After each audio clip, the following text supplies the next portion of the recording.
B1, l'essentiel de l'actualité de la semaine. Très heureux de vous retrouver. Lambert Mende était face à la presse le lundi dernier. Le ministre de la Communication et Médias, Relations avec le Parlement, de l'initiation à la nouvelle citoyenneté et porte-parole du gouvernement a fait un état des lieux de la situation qui prévoit à l'est de la RDC. Il a fait savoir également à l'opinion, tant nationale qu'internationale, que le gouvernement congolais n'entamera aucune négociation avec les troupes rebelles opérant dans les Kivu. La République démocratique du Congo ne négociera pas avec les forces négatives qui opèrent dans l'est de la RDC. Ces propos sont de Lambert Mende. Le ministre des Médias, chargé des relations avec le Parlement et de l'initiation à la nouvelle citoyenneté, qui animait ce lundi une conférence de presse, a confirmé une fois de plus l'implication du Rwanda dans la crise qui sévit dans l'est de la RDC.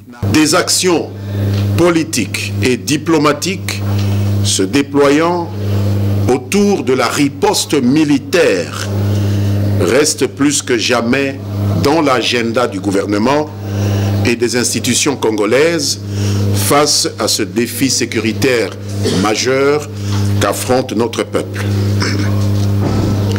Et on abolit la requête du gouverneur du Nord Kivu dans tous les sens. On n'y trouve nulle mention d'une négociation avec quelque force négative que ce soit.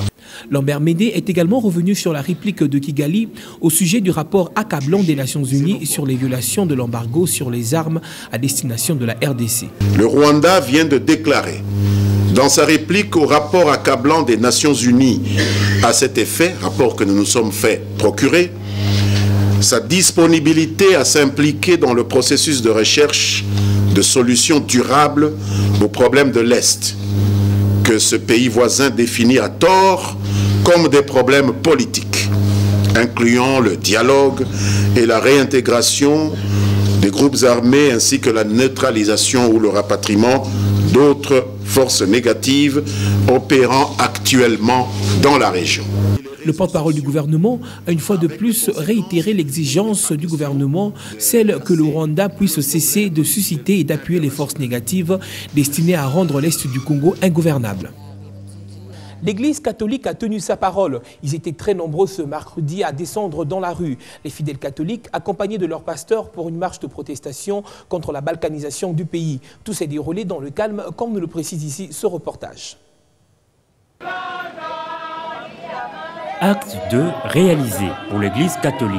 Après la prière, la marche de l'espérance pour la paix est pour dire non à la balkanisation de la RDC. Message clair et précis, inscrit sur plusieurs écritoires.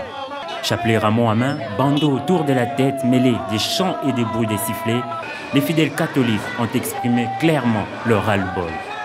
Ces messages-là se résument par la réclamation contre la balkanisation de notre pays, la paix au Congo et l'unité sont les trois mots qui ont résumé les enseignements, les triduum décrétés par la SENCO. Jusqu'à quand le Congo émergent que nous voulons puisse devenir? Et jusqu'à quand nos frères qui détiennent encore des armes pour tuer leurs propres frères doivent comprendre que les sangs qui sont en train de couler, ce n'est pas leur bénéfice. Guidés par leurs curés et vicaires, la marche de l'espérance pour la paix a vécu et c'est sans couac. Nous ne voulons pas la division de notre pays. Nous ne sommes pas pour la balkanisation. Nous disons non à la balkanisation de notre pays. Et les chrétiens ont bien répondu, comme vous les avez vus, jeunes et vieux, enfants et adultes, ils ont marché de longues distances. Cette manifestation, il faut le préciser, s'inscrit au nombre des 5 actions de l'Église pour dire non à la balkanisation, à savoir la prière, la marche de l'espérance pour la paix, l'action caritative, la démarche des plaidoyers et la visite pastorale des solidarités.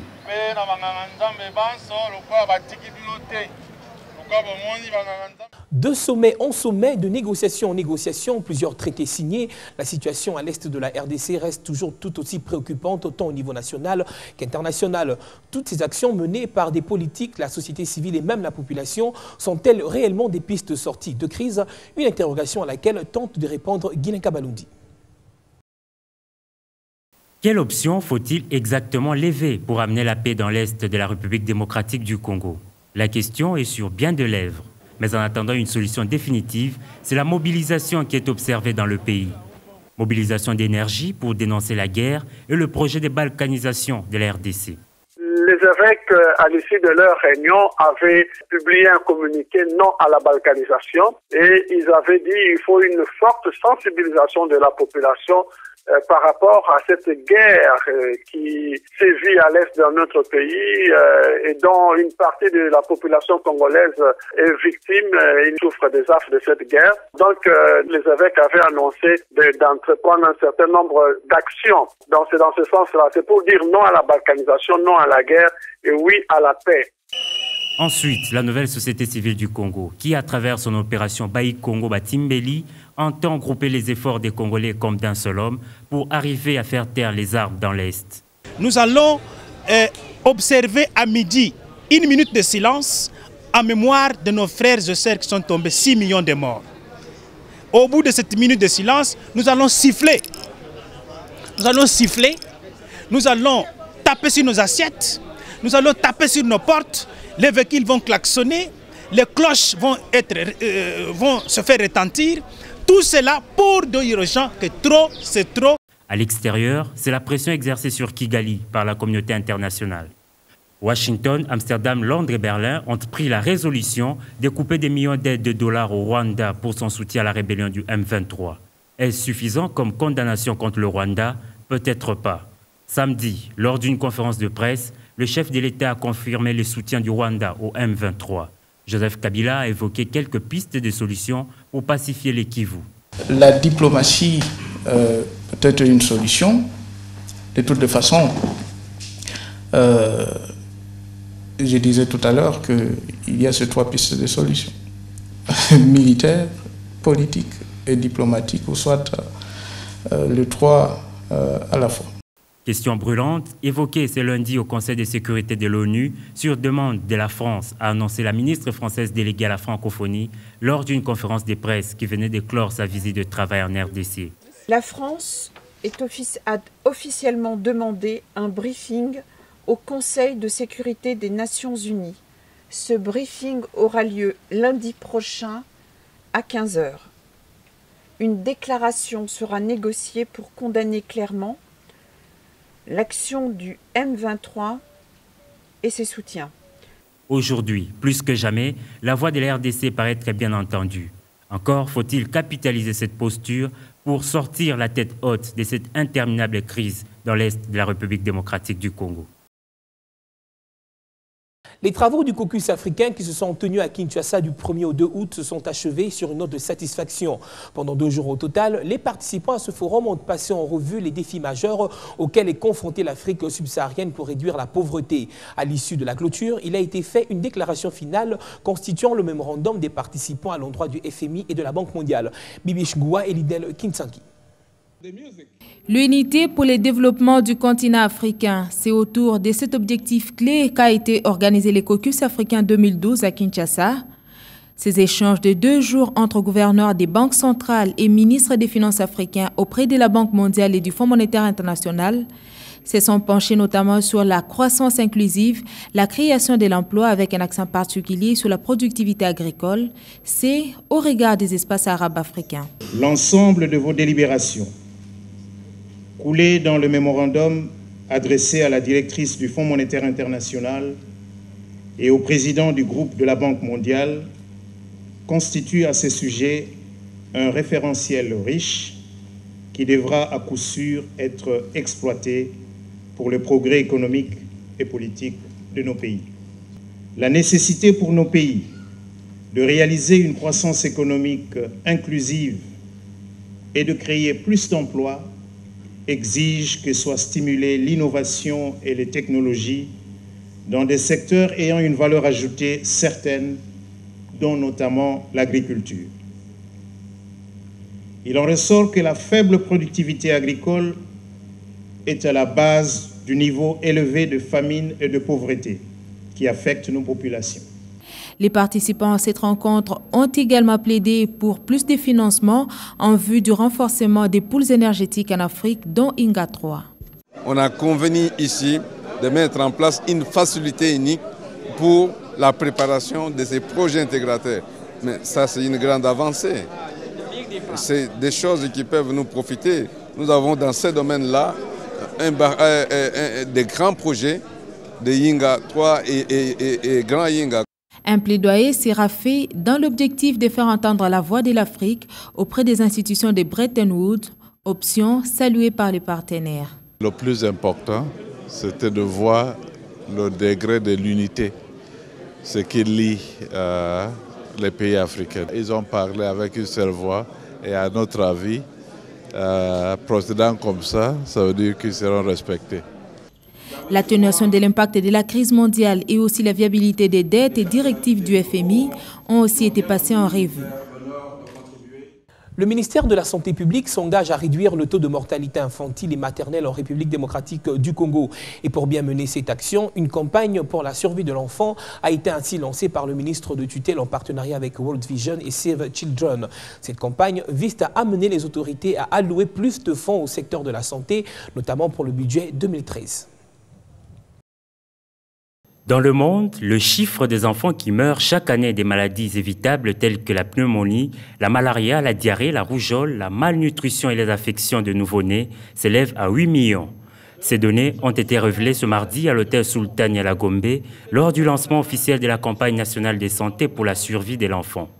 Des statistiques aussi préoccupantes pour la RDC nous rapporte-t-on, où le taux de mortalité des enfants âgés de moins de 5 ans est de 158 décès pour 1000 naissances vivantes. L'enfant en RDC n'a pas de chance de célébrer 5 ans. Et en tant que World Vision, ça ce n'est que le lancement officiel. Nous allons continuer dans toutes les provinces où nous sommes opérationnels. Nous sommes dans 6 provinces sur 11, où nous allons maintenant travailler avec les communautés à la base pour lancer le même message. Vous savez, il y a beaucoup de choses qu'on peut faire simplement pour protéger les enfants.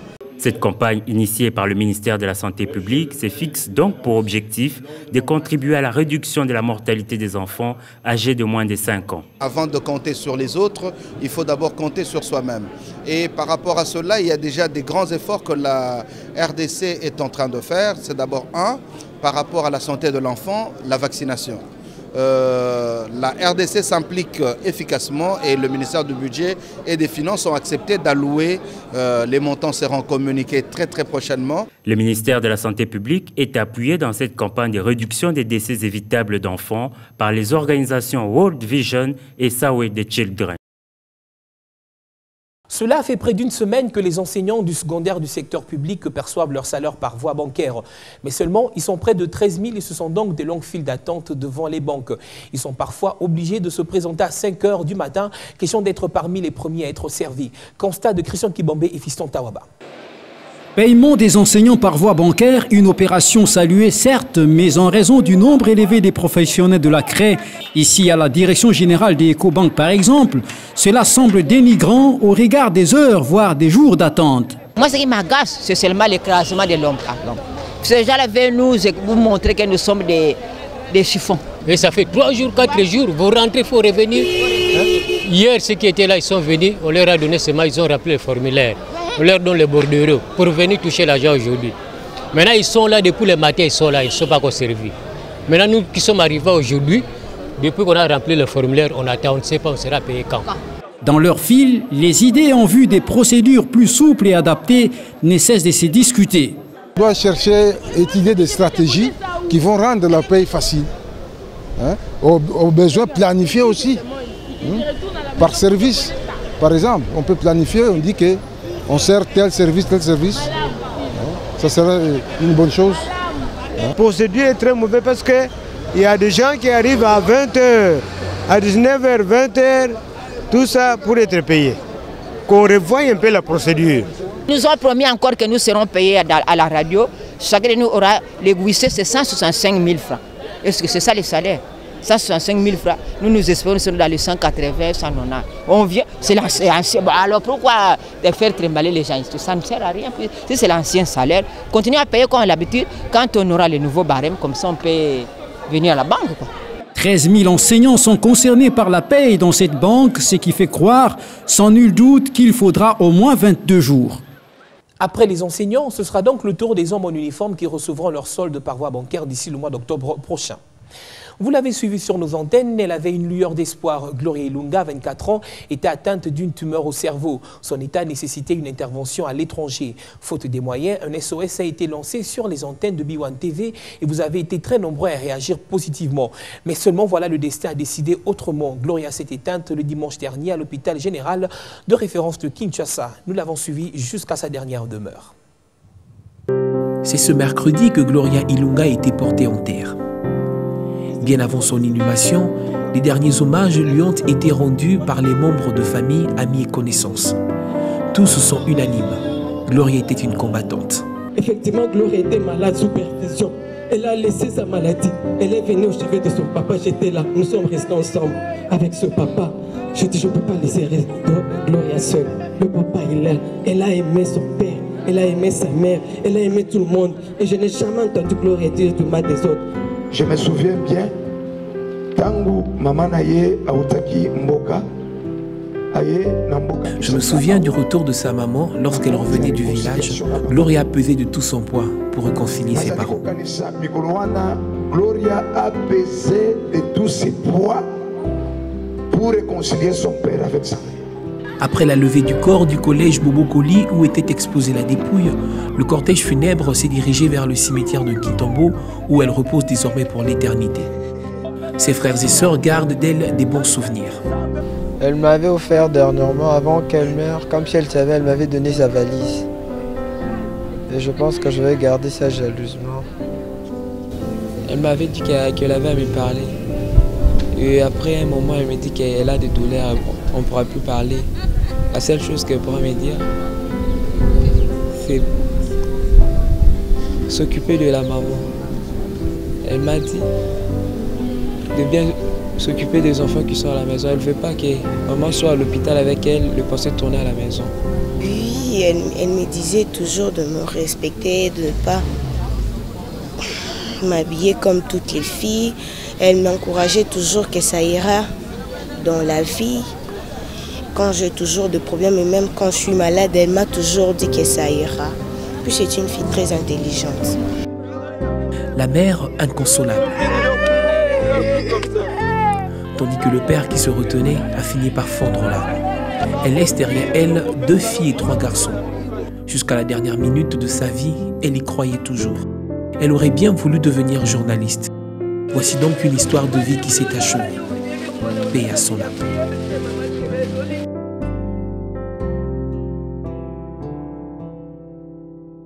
S'agissant des fonds récoltés, sachez qu'une partie avait servi à son admission à l'hôpital, le reste a été remis à sa famille. Et c'est la fin de ce magazine. Très bonne début de semaine à tous.